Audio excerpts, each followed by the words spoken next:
This paper will be focusing on 18th century women's quilted waistcoats and jumps in Britain from 1710 to 1790, the subject of my master's dissertation. Women's waistcoats and jumps were sleeveless bodices that fastened with ties or lacing in the front and were usually quilted. While they crop up every now and then in 18th century dress studies, no dedicated research that has been done on them to date. So in the 18th century, jumps and quilted waistcoats were an item of undress clothing garments, which could only be acceptably worn in informal and often quite intimate settings. The cultural associations with quilted waistcoats and jumps resulted in a garment of fluctuating meanings that could be worn by women of all classes. This dissertation examines both the production and consumption of quilted waistcoats and jumps in order to better understand these understudied artefacts whose making and wearing informs many broader historical themes concerning the period and beyond. Dress history in all time periods can today take its place as a serious academic discipline after decades of historians proving its importance as a cultural, social, aesthetic, economic and political force. The 18th century in particular has proved fertile ground for extensive studies into fashion and textiles, often being heralded as the start of mass popular consumption and fashion as the specific Western capitalist system as we now know it. However, quilted waistcoats and jumps have found very little attention thus far in the existing literature, and where they are discussed, it is often in counterpoint to stays, the boned garment that structured women's upper body silhouette. Earlier dress historians have generally not investigated stays to the extent they do the garments worn on top of them, and yet they also maintain a consistent interest in these apparently unyielding boned garments that lay the foundation for the upper torso across the century. More recently, undergarments as a whole have received greater interest for their role in shaping the female body, not just for the clothes above them, but as tools through which women's bodies were rendered culturally acceptable. These interpretations range, sometimes within the same study, from viewing stays as oppressive and dangerous tools of patriarchy, to also finding in them opportunities for female expression and practicality. While the existing literature provides a valuable framework for understanding stays and women's dress in this period more generally, the lack of detailed investigation and study of quilted jumps and waistcoats is notable. While some historians reference these garments in other contexts, it is overwhelmingly done briefly and largely with an assumption that quilted waistcoats and jumps can be quite straightforwardly considered as direct alternatives to stays. The lack of analysis of the production and consumption of these garments led to the development of the following research questions. What are quilted waistcoats and jumps? Who made quilted waistcoats and jumps and how were they made? How were quilted waistcoats and jumps worn and by whom? What were the cultural associations with jumps, and did this change over time? Answering these questions has not just revealed more about a previously vaguely understood set of garments, but also thrown light on and opened up new questions for themes of broader historical significance, including the material culture of privacy and intimacy, comfort, unwritten gendered knowledge, terminological instability, makers and making practices, and class distinctions through dress practices. I will start by examining contemporary definitions of jumps, waistcoats, stays, and bodices in order to clarify the distinctions between them. An exploration of the material qualities and characteristics of surviving examples accompanies this in order to thoroughly clarify the nature of jumps and quilted waistcoats for the first time. This study then takes a chronological approach to the life of a pair of jumps or a quilted waistcoat, starting with their manufacture. Using reconstruction alongside contemporary source materials, it considers the nature of making these garments, who made them, and how they were sold. Having established some distinctions in makers and making practices, it moves on to investigate their consumption by exploring who wore jumps and quilted waistcoats and in what contexts. This establishes the range of women who were wearing these two garments across class boundaries and makes use of experimental wearing practices to access the material realities of jumps and quilted waistcoats when interacting with other 18th century items of dress. The final section analyses how jumps and quilted waistcoats were culturally constructed, examining their more negative associations in fictional sources in particular to further nuance our understanding of the fluctuating meanings imbued in these garments. The material nature of jumps and quilted waistcoats is important in order to be able to attempt to identify possible shifting trends and to identify them in images and descriptions. It's also valuable to have a broad sense of their main features that identify them in order to consider the form that reconstruction might take. The general shape and construction of jumps is as follows. They are sleeveless bodices which taper somewhat at the waist and sometimes have an outward curve at the bust to accommodate the breasts. Below the waist they flare out in large vented hip basques, allowing them to spread comfortably over the hips. The necklines vary, but many are wide or low, with gently rounded V-necks. Where it can be identified, almost all of them are constructed of 4 panels, 2 for the front and 2 for the back, resulting in a very simple shape that lies completely flat when laid out. All of those dated earlier have 4 panels, while those with extra panels tend to date to after 1750. They almost all reach fairly low, being just a little shorter than the length of the upper body. The shoulder straps vary a lot in width from very narrow to very wide. These generally are sewn at the front and back, but some have eyelets and ties which allows adjustability. All but one pair found fastens at the centre front, with the majority being eyelet lacing, which is sometimes also concealed under flaps, or just simple ribbon ties. The materials used for the main outer fabrics are mostly linen, which is almost always a white or natural shade. This is followed closely by silk, which may be coloured or patterned, and a number are satin weaves. Most have some kind of lining or backing fabric. These largely tend to be plain white or natural linen, but silk, wool, linsey woolsey and cotton also appear. Only 6 are specifically known to have some kind of interlining, generally a wool or cotton batting. But this is an issue of reliance on museum catalogues and throws the problems with them into stark contrast. Based on the images of the texture and the plushness of the quilting on most of these, there must have been some kind of second layer which has been quilted through, but this is rarely mentioned in the catalogue descriptions. It's assumed that batting or wadding of some kind, wool or cotton most of the time, is used for the majority of these quilted waistcoats, based on Linda Baumgarten's findings with quilted petticoats. Nearly all of these jumps are quilted, embroidered, or both. Those that are embroidered and quilted generally have a diapered ground of quilting, with natural or geometric embroidery, often done in bright colours. Quilting is almost always done in matching thread, but a few examples show it done in yellow or dark red thread. The quilting designs range from a simple diaper pattern to more elaborate scrolling stems with flowers, zigzags, arches, and geometric shapes. The quilting is done most commonly in a backstitch, but sometimes also a running stitch. The construction of jumps is fairly simple once the quilting has been completed. For most they are constructed as follows. The side seams are stitched, the lining inserted, and then all raw edges are bound with a matching fabric or ribbon tape. The examples seen in person have generally been very neatly made, possibly suggesting they were not intended to be altered regularly, unlike a lot of dressmaking at the time. A small number have additional stipping from something other than the quilting. 3 have cording integrated into the quilting, which adds an additional firmness when quilted into channels. 5 have either boning or remaining channels which would have once held boning. These are not all over the body as with stays, but are found in the centre front edges, side seams or centre backs. This would provide a small amount of additional support without sacrificing the lightness and pliability which clearly characterises jumps and quilted waistcoats when contrasted with stays. There are a number of garments that have been found in museum collections that in some ways seem to fit the category of quilted waistcoats or jumps, but deviate more than most from these standard features. Some are made in unusual fabrics like a heavy brocaded silk, while others have more elaborate fastenings, sometimes using buttons. A few pairs have more than 4 panels, with side panels in the front and back, and sometimes additional basque tabs as well. In general, those waistcoats with one unusual feature often have at least one of the other unusual features as well, and tend to date towards the latter part of the century. The range in degrees of decoration and quality or expensive fabrics is revealing, suggesting that jumps were a garment worn by a range of women of all classes. Those that are elaborately embroidered or made up in silks are suggestive of wealthy women wearers or more leisurely use, while those in plainer fabrics and decorations possibly suggest they were owned by women of the middling or even lower classes, and/or were worn for more practical purposes.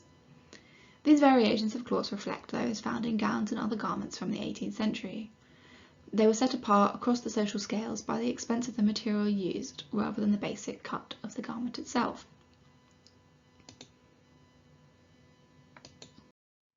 Terminology and how it translates across time can often be an issue for historians, and this has proved especially so in the arena of 18th century dress, where a plethora of period terms for different types of dresses and jackets, in particular in the later decades, has proved a difficult mass to untangle. Investigating jumps has proved to have a similar problem, with the term quilted waistcoat also in use across the century. Defining what jumps and quilted waistcoats actually are, and whether there might be a distinction between them, is a necessary step in bettering our understanding of these elusive garments. To start with their relationship to stays, jumps has often been described by historians as more comfortable versions of stays, which were lightly or not at all boned. However, jumps are not just unboned versions of stays. For example, their shapes are significantly simpler, and a heavily boned pair of jumps would not do the same job as a set of stays do. In his account of trades, T. Waller states, "There is a good deal of difference between stays, jumps, and bodice, which I shall leave for the women to settle," tantalising us with the differences between these garments without actually explaining them.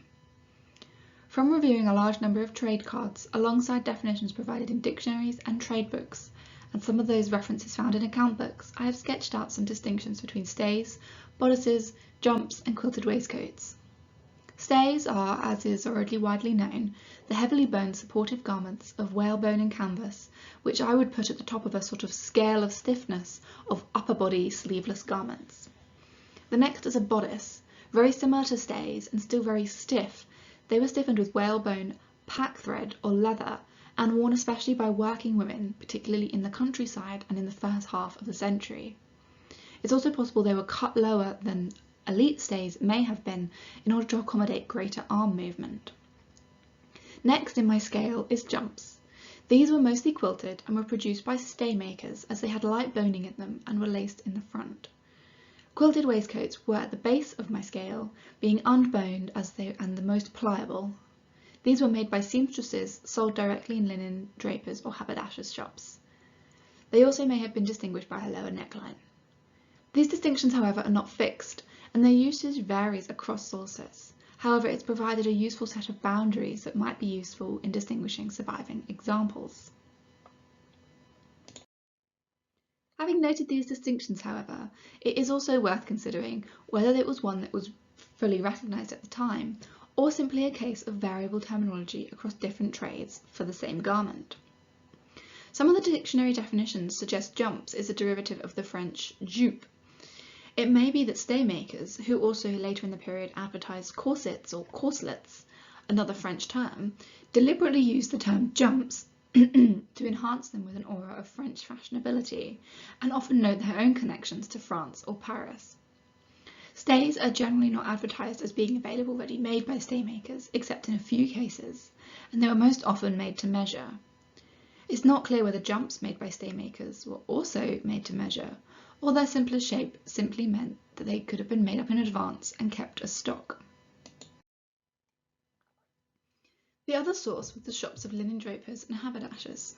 Quite a number, although not the majority, of these shops had ready-made garments available, or would have advertised being able to make them up for customers.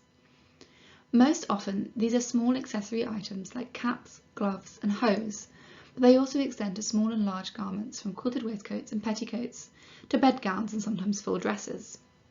It is not always explicitly stated whether these are available to be made to order or not, but some trade cards very clearly state that these items are available ready-made.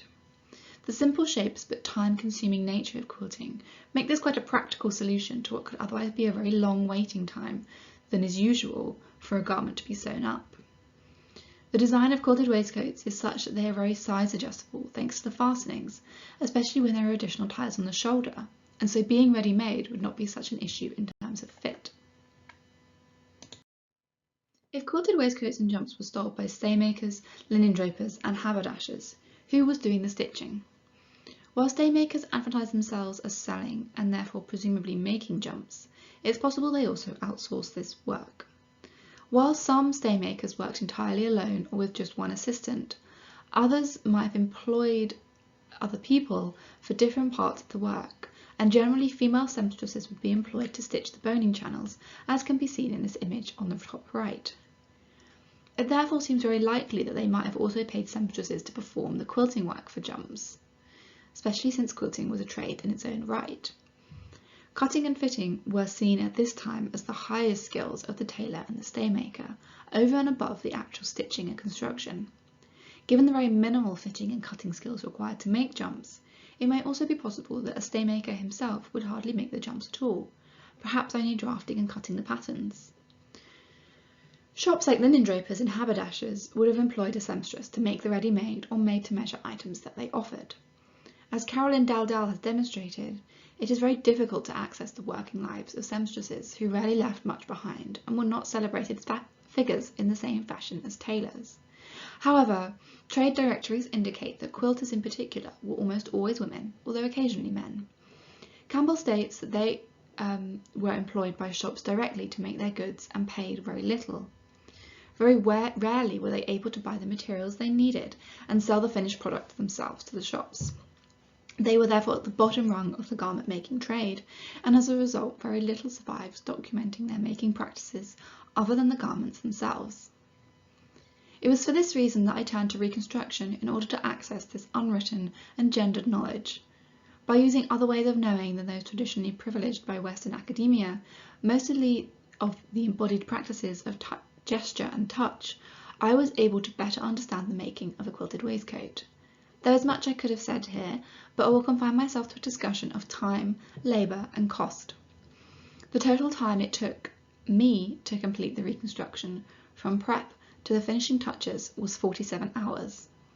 Based on the increased speed of my work as I got more experienced, this total time for completion could be estimated for myself to drop to around 35 to 40 hours from start to finish.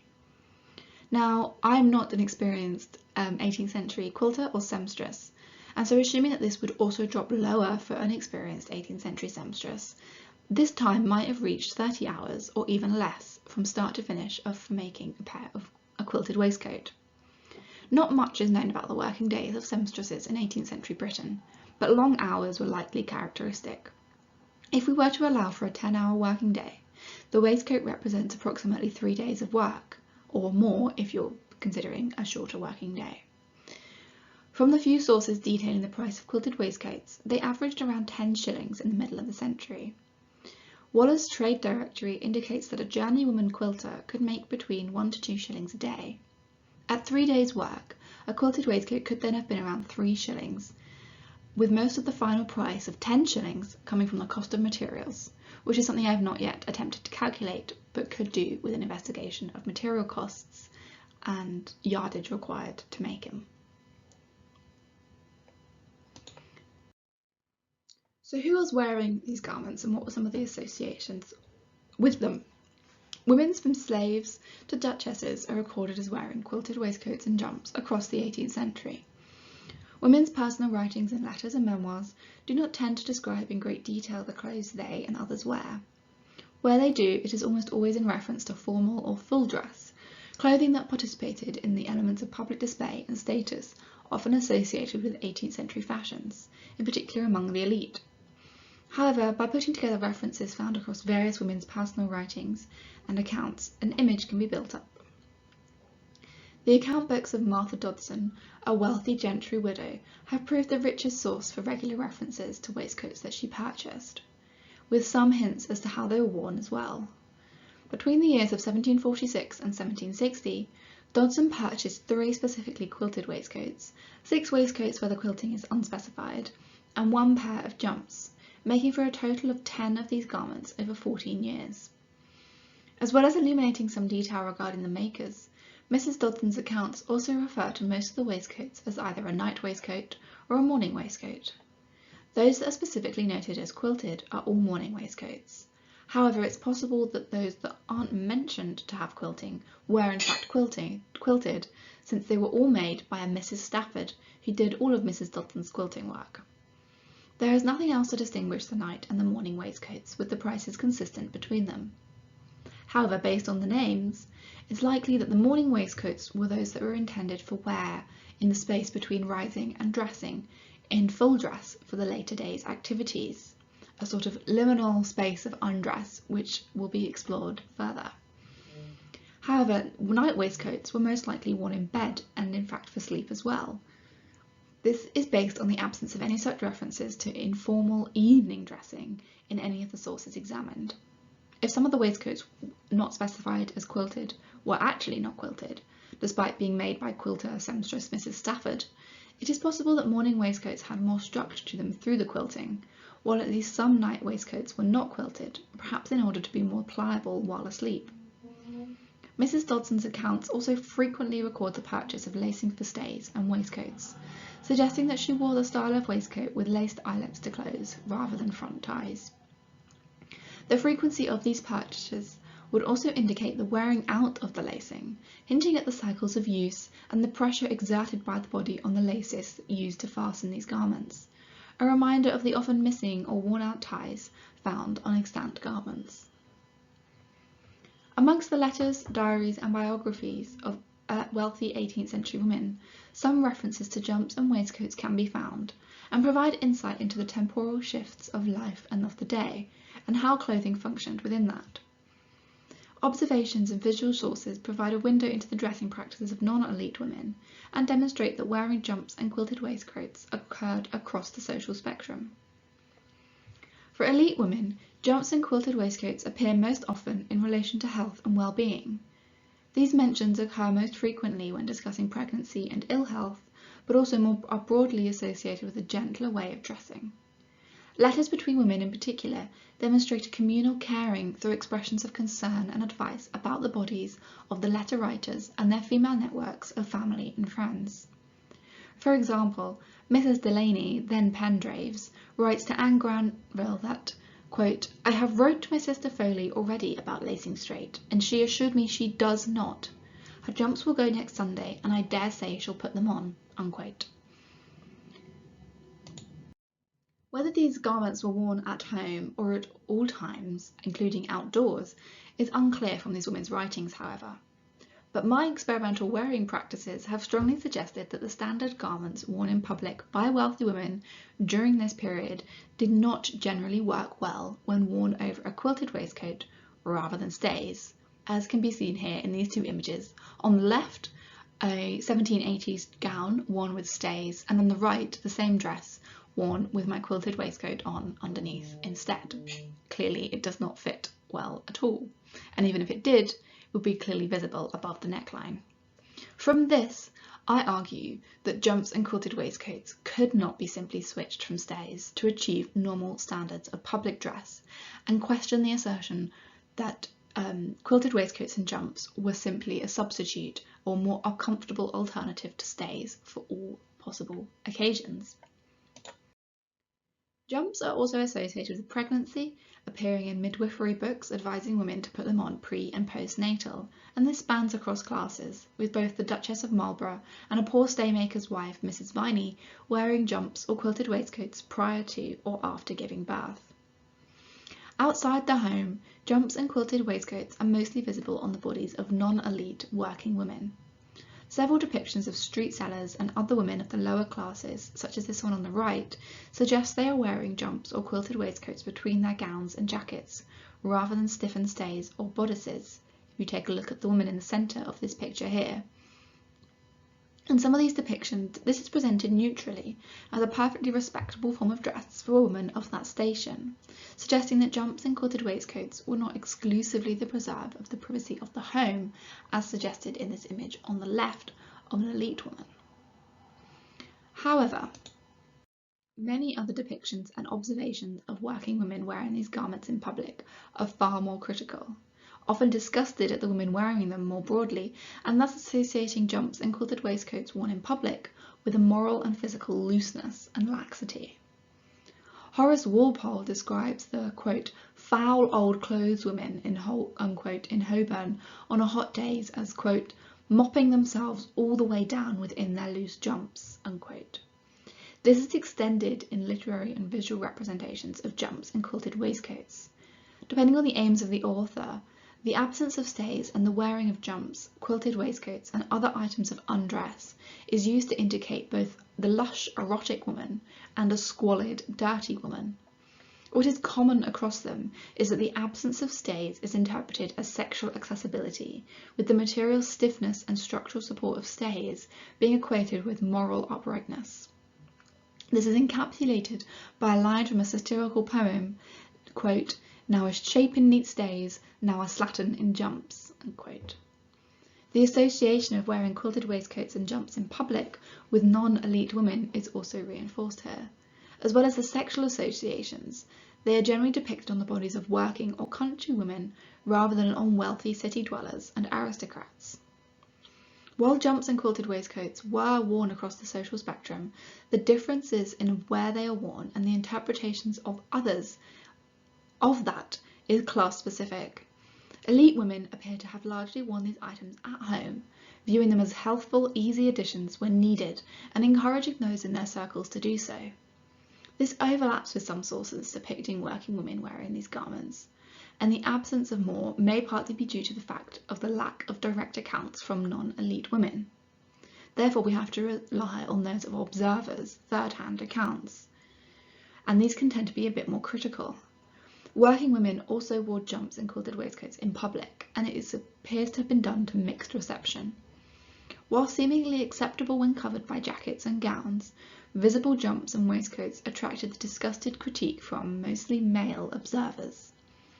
This nuances our understanding of these garments and other items of undress by moving beyond the simple explanation that they were worn at home and revealing the class-specific context of highly gendered commentaries from others. This attitude of disgust of sexual implications for women who wasn't wearing stays or was only wearing jumps appears, however, to shift somewhat later in the century, and is possibly rooted in the ground gained by Enlightenment philosophy. The emphasis from authors like Rousseau on returning to nature or an idealised past is often credited for the shift towards neoclassical dress styles, which culminated in the iconic Empire line of Regency-era dress.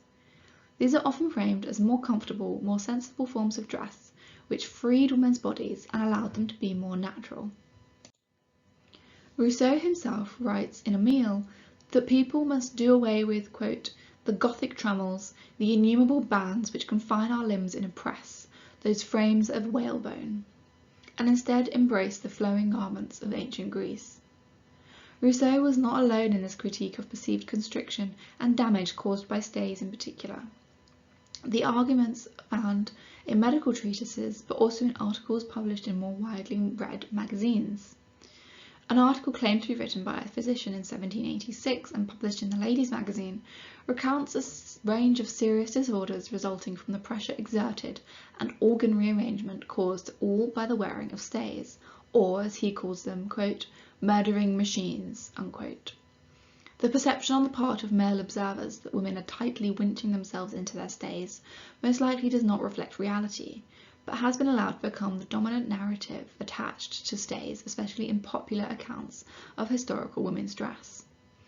Illustrations from satirists, such as this famous one by John Colet, and this medical illustration by Samuel Thomas von Sommering, do not reflect the material and embodied possibilities of stays wearing.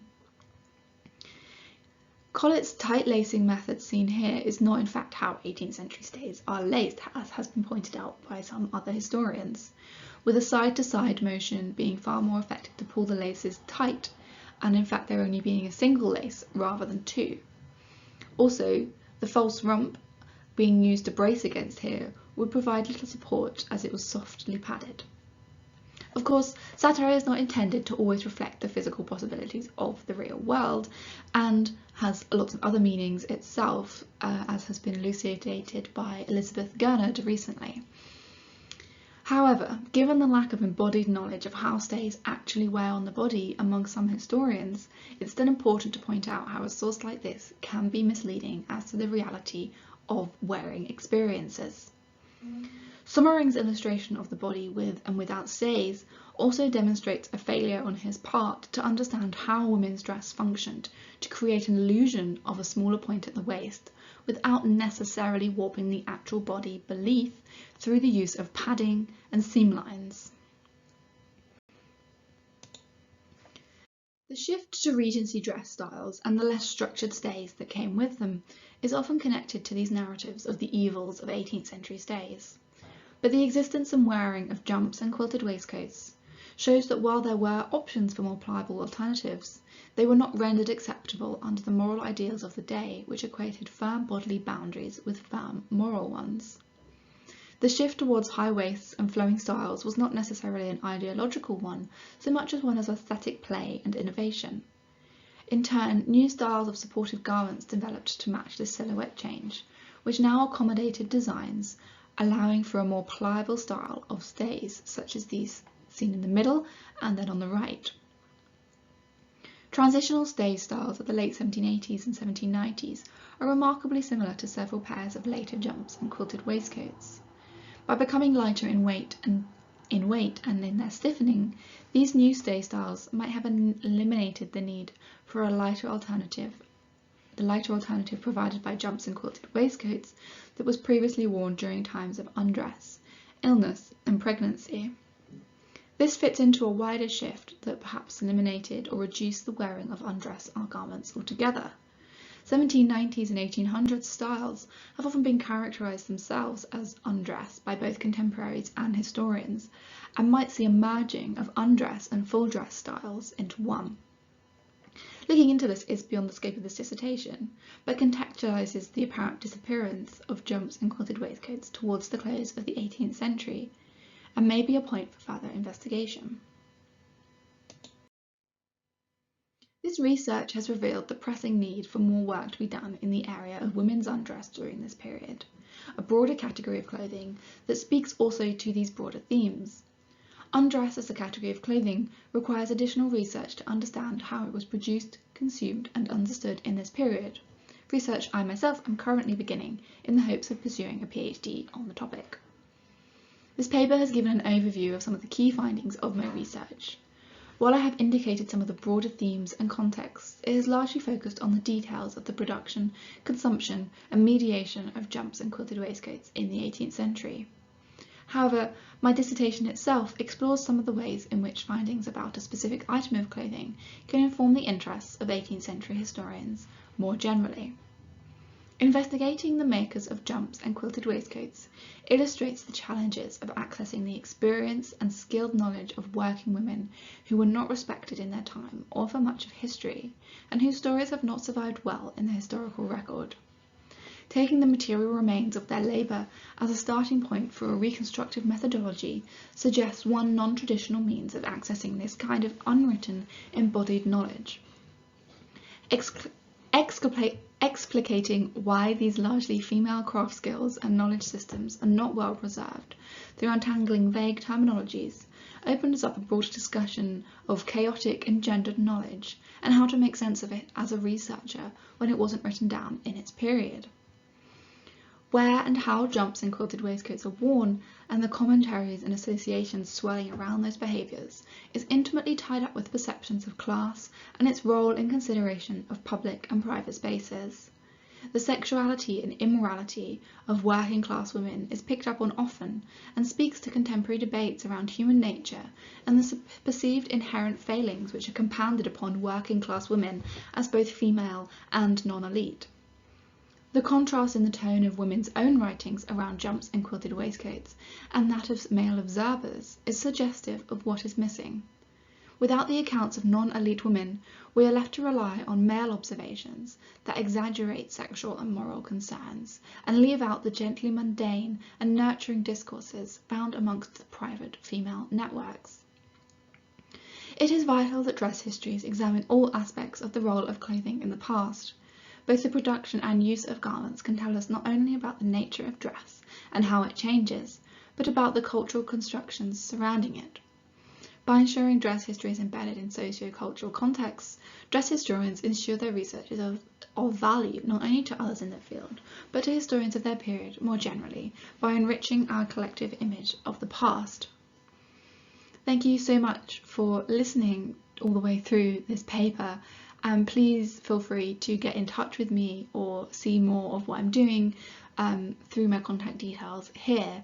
I'm also going to have more work up on this website which will show a bit more about the reconstruction element of this project and explore some of my findings from that and possible avenues through which it can be taken further.